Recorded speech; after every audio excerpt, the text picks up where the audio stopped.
So I wanted to let this topic simmer just a bit before we really get into it, and I think now is probably the perfect time, honestly, because we're going to get the superhero EZAs later tonight. Then the night after, we will have the next stage for this, red zone drop, which should be probably Cell Max or maybe one or two other stages, right? And people have been heavily talking about Bio Broly and how they're worried about the future of, the 11th anniversary year based on how this boss is going. And essentially, the big thing at hand is that this guy is hitting really, really, really hard. I mean, we take a look back at, let's say, the beginning of the year. Let's bring up the Jiren red zones. Let's see, where exactly would it be? It's like the Goku and Vegeta saga. I mean, there's so many stages that came out. I mean, we could bring up here's, like, for example, the Vegeta Ultimate Red Zone. We go all the way to the beginning here, or that's the wrong universe, Survival Saga stage. Essentially, we go all the way here. Jiren's hitting for about 5.7 mil, in terms of his damage, his super attack, which is, was very hard hitting from the time this guy came in. Then we look at Bio Broly. Let's take a look comparison at their health. 350 mil health versus 800 million health. Then this guy starting up at 7.8 mil damage, leading all the way up to a 200% boost, which is 23 million. That is hitting as hard as Super Vegito at the end of Challenge of the Limits Festival Battles, which again is a fight that you're intended to stack up to. Well, it's not as hard, but almost as hard. At 24.5 is Super Vegito. With this 7 million normals, Broly is hitting right under 7 million normals or so. So again, people are kind of like very scared about what's gonna happen for Dokkan's future. But I would say there's also some differences in regards to this, such as, let's say, the damage reduction. Bio Broly is not going to be, as, like, how to explain it. Bio Broly has a lot more health, but he has 10% less damage reduction. So that means that he will be taking more damage on average. I feel like the damage of our characters have also evened out as well. And one thing about Bio Broly is that he's just a stagnant boss. He's a physical boss that you're able to dodge. We always know where his super attack's going to be. Unlike, let's say, that Jiren fight, for example. That wasn't really a thing we could say for sure. Jiren also disables dodge, for example, right? Obviously Bio Broly is a harder fight than Jiren, but I see a lot of people bring up the fact that Bio Broly is hitting really, really, really hard, which, of course, if fights continue to go this way and hit even harder, with also having, like, let's say, dodge disable or locking, or Bio Broly does stun, for example, it could be a very big issue. But to me, I think there's a little bit of an overreaction from the community. At the end of the day, it's how the player base feels, though, when it comes to Dokkan making these decisions. But I want you guys to hear me out about this. I think, when I look at this Bio Broly fight, we see he stuns, so you don't want to necessarily get hit by the super attack. He hits very hard. A lot of characters can't tank the super attack anyways. I mean, to me, this feels like an event where they're prioritizing you to use dodge characters, right? Which could be frustrating to a lot of people because, of course, if a character is dodge or die, and most characters to this 23 million super attack will have to either nullify it or dodge it in order to live, right? And there's not many characters who could face tank a 23 mil super like on turn 2 or turn 3. I think that's what they're going for with this fight. Another thing I think they could have potentially done is allowed attack lowering, but at the same time, it's like, I don't really think that's necessarily needed for, like, people to be able to beat this mission. I mean, we could talk about the androids mission. There's a lot of characters who have, high dodge, or like the Gamma 1 EZA, for example, has the physical or unarmed super attack nullification counter. So I think that it's not as bad as what people are saying for when it comes to this boss, especially since he's just a physical type boss. It's not like he switches, he's AGL and then physical, and the AGL phase is really difficult, and then you're having difficulties bringing STR characters into this fight. At the same time, though, if there was 2 phases, you would be able to build up for a longer time. So, that's kind of what it comes to. I just think that they're intending for you to run characters that are not as common. For example, I mean, we could see here, I said this sounds insane for like, because there's this a tweet posted here, right, where we see, oh, it's not even loading here. There it is right now. So start of 2022 1.6 mil, start of 2023 2 mil, to 3 mil, to 5 mil, then 23 mil. So we went from 5 mil supers to about 23 mil supers from the start of 2025 to now the start of 2026, which is really crazy. But we do got to keep in mind that we had 23 mil supers in February with Festival, and obviously Festival is a much longer fight, but we already did have, like, this jump seems kind of crazy, but we had that before, and then we continued to get bosses that hit lower but did different things and were harder in different ways, such as the Goku Black and Zamasu boss, where, you know, Goku Black ended up being able to hit really hard, but he has attack lowering, but then there's Zamasu who is healing and Zamasu who's locking. There are two enemies that you have to kind of keep a track of. There is the Hybrid Saiyans fight, which, you know, the Gohan builds up slowly over time, and he'll eventually hit really, really hard, but he also disables dodge. There's the AoEs from now in the Goku Black, but, you know, in that fight, but in the Hybrids fight, there's also the Goten and Trunks AoEs. I think that people don't realize that this is a boss that they're just making that is like, oh, he hits really hard. They are incentivizing you to run dodge characters, right? And we already saw this before. So it's not actually really a difference compared from 2025 to 2026 in that regard, if we consider that we had bosses already hitting this hard. How many months ago was that? Basically 11 months ago we already had 23 mil boss supers. So I think this is kind of, you take this, you know, like, you look at this, and obviously I think it's more insane that started 2025, like, let's say January 2025 we had like 5 mil boss supers with the Kid Buu burst mode. Then at the end of the anniversary, a month later, we had a 23 mil super, right? So that I would say is more insane, like a month jump for that. But I mean, at the same time, you know, there's ways around this. And I would also say our characters are really, really, really good. There's a lot of ways around this. And I said this to, most of this sound insane, but as long as you've seen this range for a while, I actually kind of like this. Like, jumping in between, you know, this general range of, let's say, 10 mil supers to 20 mil supers range, I think is okay, because we've again seen our characters are able to handle it. And I mean, honestly, if Bio Broly did a Ki Blast super attack, I think I see a lot of people talk about Super Saiyan 4 Gogeta when it comes to this. A lot of people bring up Super Saiyan 4 Gogeta. They're like, imagine bringing your brand new Super Saiyan 4 Gogeta and he dies instantly. And it's like, yeah, that's happened before in the Goten and Trunks fight. In fact, I literally want to bring up this Goten and Trunks fight here. And we'll get into reading some of the comments, but let's say this fight right here. We had this Trunks fight, which hit you for 12 mil, turn one. Turn one instantly, this guy supered you for 12 mil with an other super attack. And this guy's hitting for 60 mil. Now, it's obviously not as hard as the, you know, 20 mil.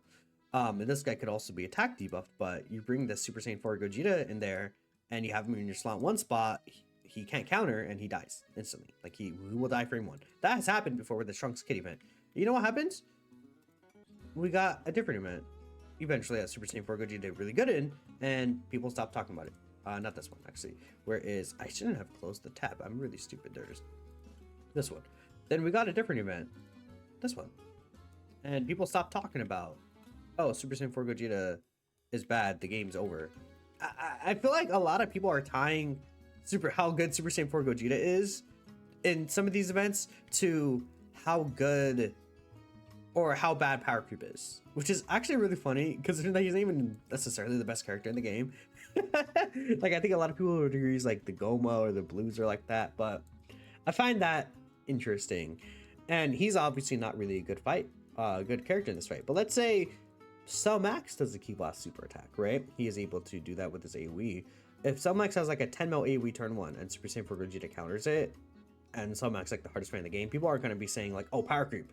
Super Saiyan 4 Gogeta, he just does just fine in there. Like, you know what I mean? If this was a Ki Blast super, Gogeta would be demolishing this fight. And that's how it is. And then I don't think we would see people talking about it as much, right? But let's take a look here at what people are saying. Again, I would say I should actually follow back Grazier. But now we need to think about what characters we need to bring into fights because they're extremely challenging, right? I feel like for a while, these fights did not really challenge our characters to the extent that we wanted it to. I feel like before I could kind of bring whatever team into whatever fight and it would be monotonous to a certain extent where it's like, oh, okay, well, I could always run this team and I'd be okay.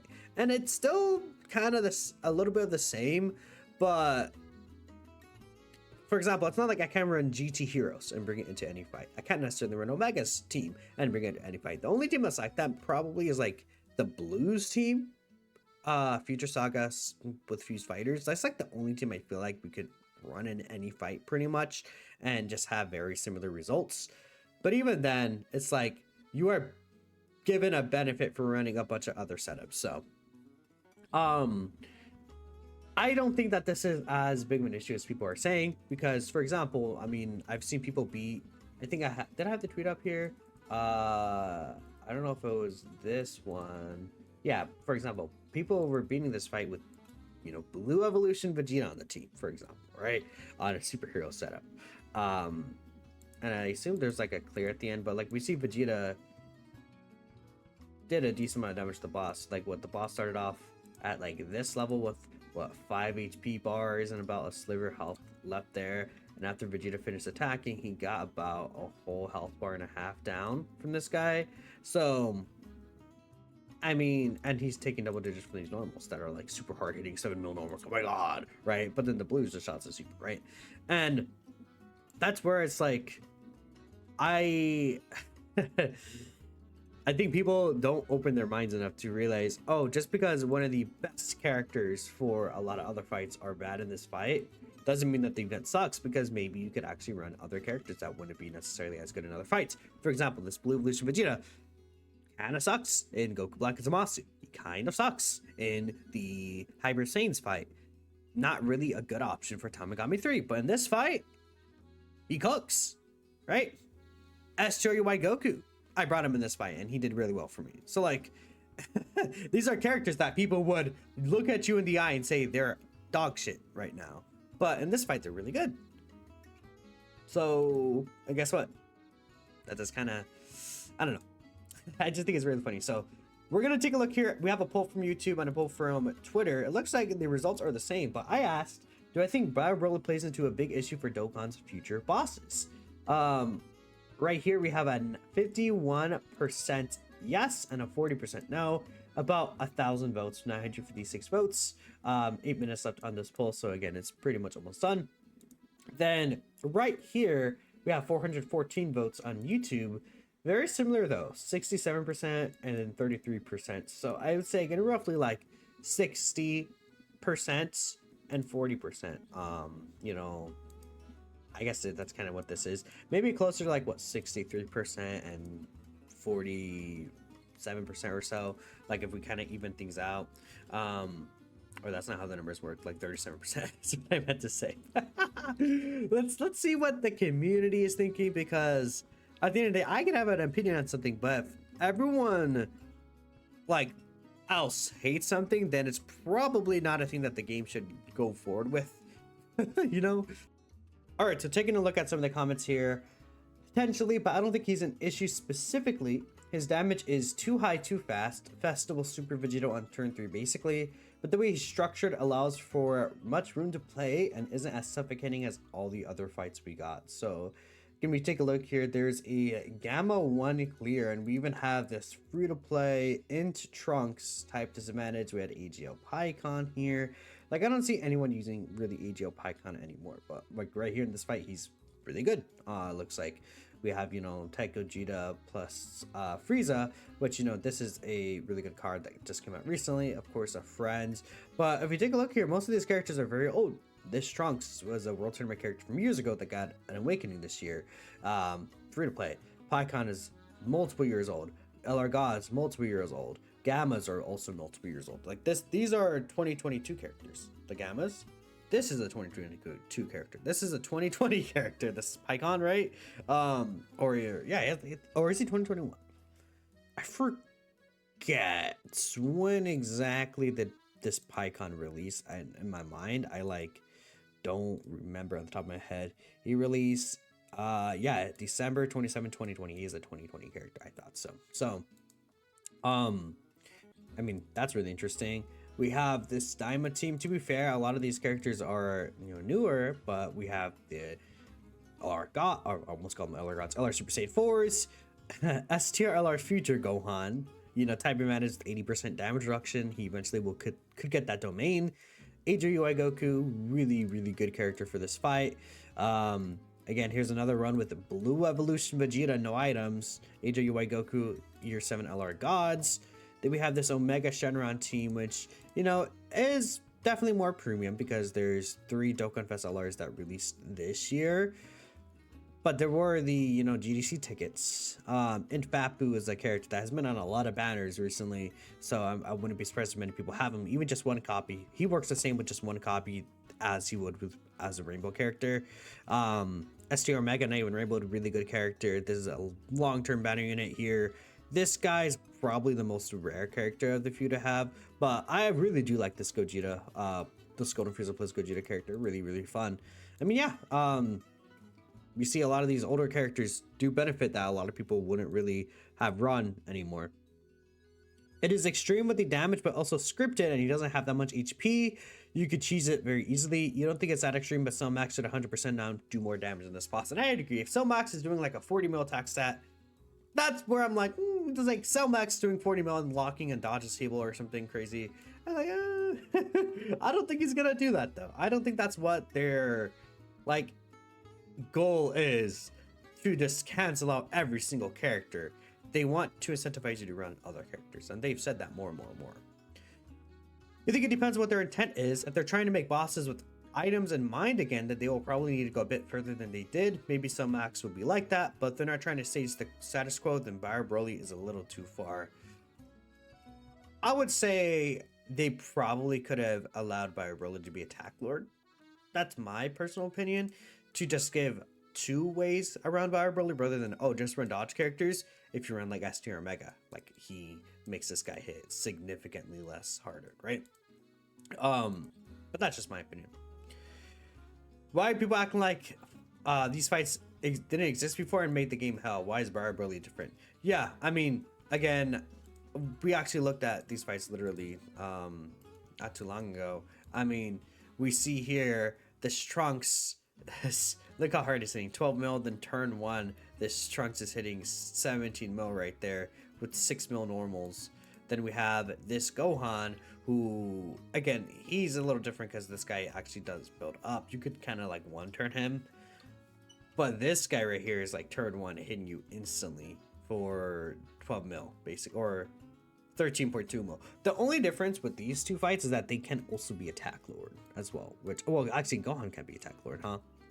Interesting. He could just like super you off the bat and then hit for like 6 mil normals, which is really funny. Which is actually more dangerous than this Buyer Broly fight.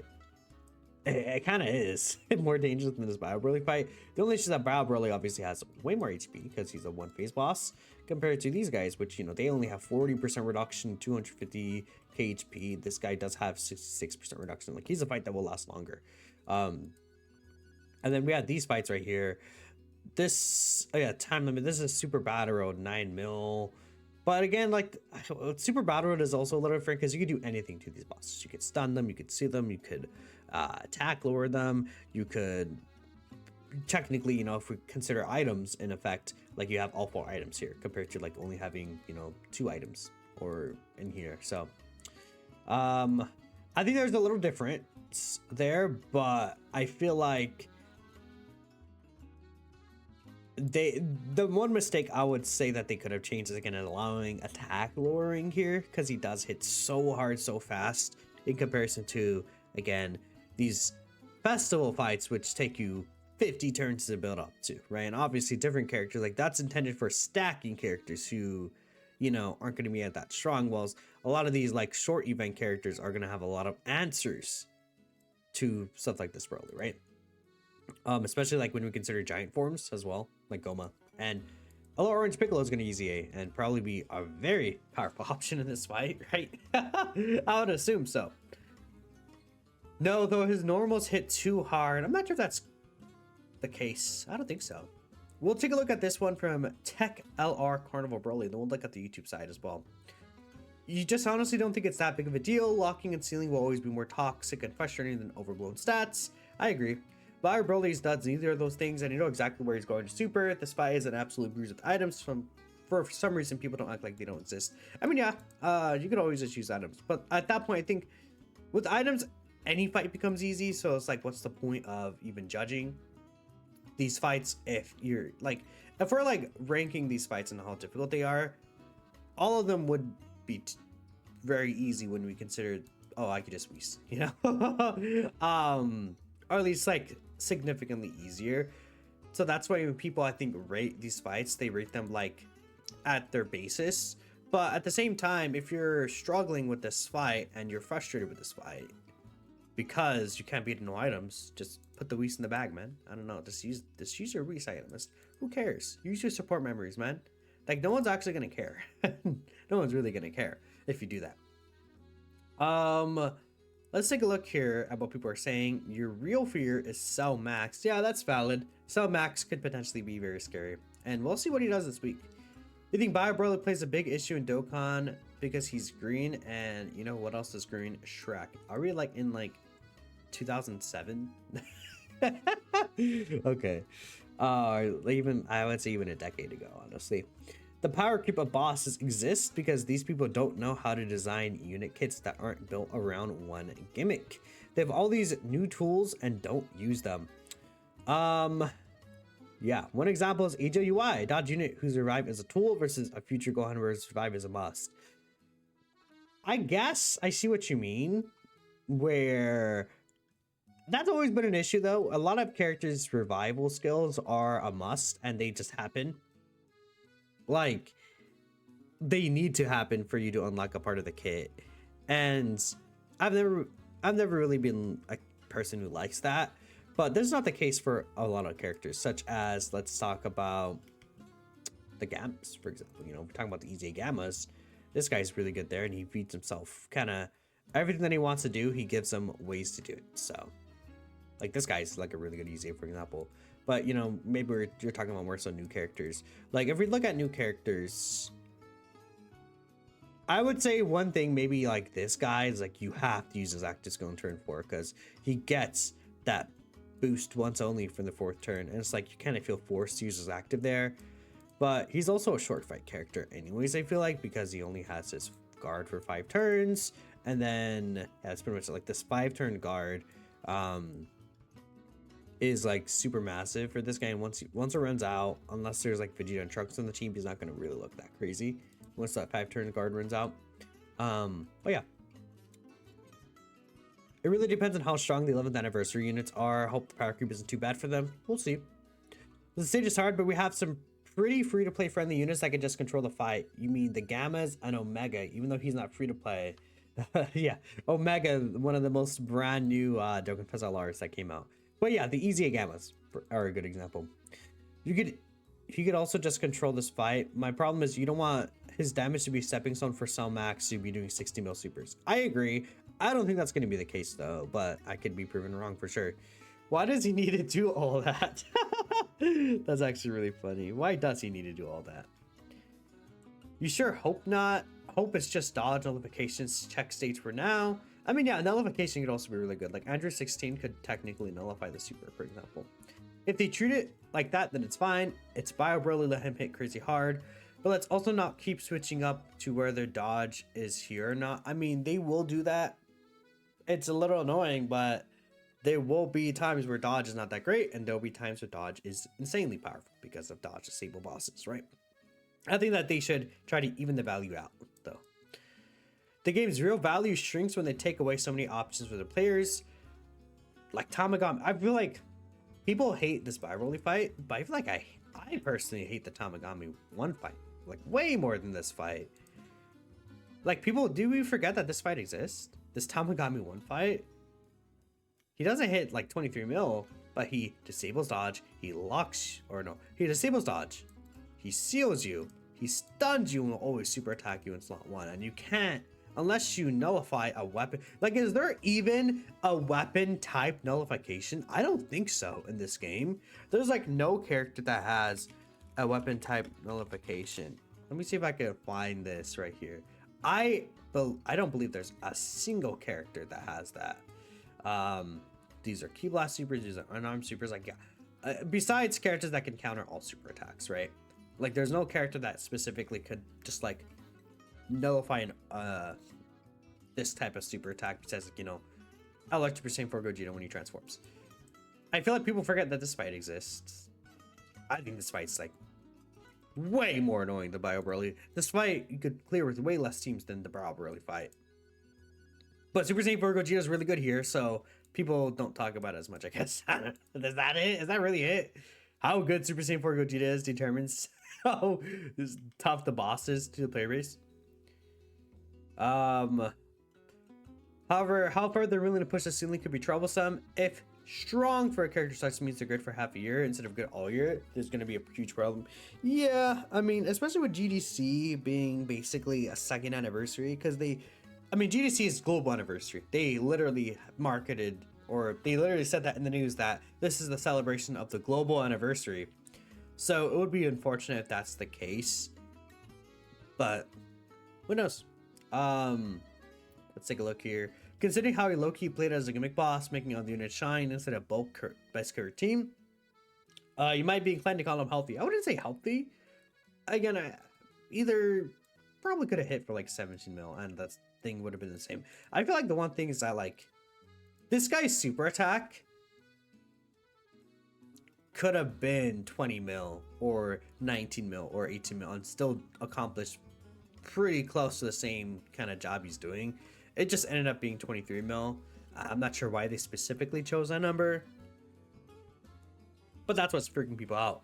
But at the end of the day, you're still going to need to use dodge, right, to get around this boss and how hard he hits. I mean, unless we see these anniversary characters just like face tank a 23 mil super turn 2, which is not impossible to consider. But I think, you know, that number is what's freaking people out, and they're not thinking about, oh, what this boss is actually designed to do, or how you're designed to handle the boss, right? Or you guys get the point. No, because it's obvious the devs don't playtest these units on the hardest with no items like all the time, like most of us. If you play with no items, more power to you, but don't treat the game like that's how they always want you to do. I mean, yeah, we see them use support memories all the time and items like in their little showcases. So lazy boss design for an easy way to power creep characters and force people to spend money on new units. I disagree, considering that people are clearing this with like super old characters. It's just different characters that you might have not gotten right. I guess that in that sense is like, oh, if you don't have those characters, you want to spend money for them, but it doesn't necessarily have to be the new characters. You think Bio Broly isn't hard enough to have these conversations, plus the red zone isn't over? I agree, but people are talking about this a lot. Yes and no. Broly himself is a fine fight, very predictable, barely attacks, you can dodge, no lock, no ceiling, stun is annoying. But again, it's like, that's where it's like you're incentivized to run dodge characters. It would only become an issue if we get things like absurd damage too fast with abilities that limit our game to play simultaneously. If Dokkan content stays at the current level that's at now, like Rose and Zamasu, there's no issue in your opinion. You just feel like people are feeling the dance themselves, said they're aiming at a variety, and Bio Broly is just a different type of fight. Overall, the stage is fine. Current endgame content is great, but you can see why this would be worrying to people, considering it's not even the last stage. Bring 11th anniversary doesn't push the numbers up any higher and focuses on the unique of fights and character kits. I hope so too. Are you crazy for liking this fight? No, this person said. Okay, Schizo take. As a tourist who knows nothing about the game, I think the game requiring you to dodge multiple times, and if you fail, once you lose is pure garbage. Yeah, I mean, I would say, again, I could see casuals not liking this for sure, and that's obviously a big part of the player base, because I think a lot of people find the most annoying about, you know, some of these. I feel like if we rank like the annoyances people have with characters, it's probably a dodge character not dodging and dying, and this fight is predicated on dodge characters dodging. So obviously, if they don't dodge and die, you'll get very annoyed, because like they have a 77% chance to dodge, but they don't dodge this one time and I fucking die right at the end of the fight. And it's RNG based, right? Rather than, oh, you could, oh, I know this character's gonna face tank this super. I can see where that's annoying, and I agree with that, which is why I'm like, maybe they could have allowed attack lower or some other way rather than purely just dodging or nullification. But again, like Alara Mega demolishes this fight, for example, his team. The Gammas demolished this fight, right? The easy Gammas alone, and you could run like Gamma 2 as a leader and clear this fight very easily. So I don't know. That's my opinion, but let me know what you guys are thinking. I think Tamagami 1 is so much more annoying fight. I appreciate y'all for watching. Again, it seems like most people do think that's placed in an issue, but we'll see. Maybe we can revisit this in like a month or two and kind of talk about post-anniversary kind of stuff. But I'll catch you guys in the next video. Peace out.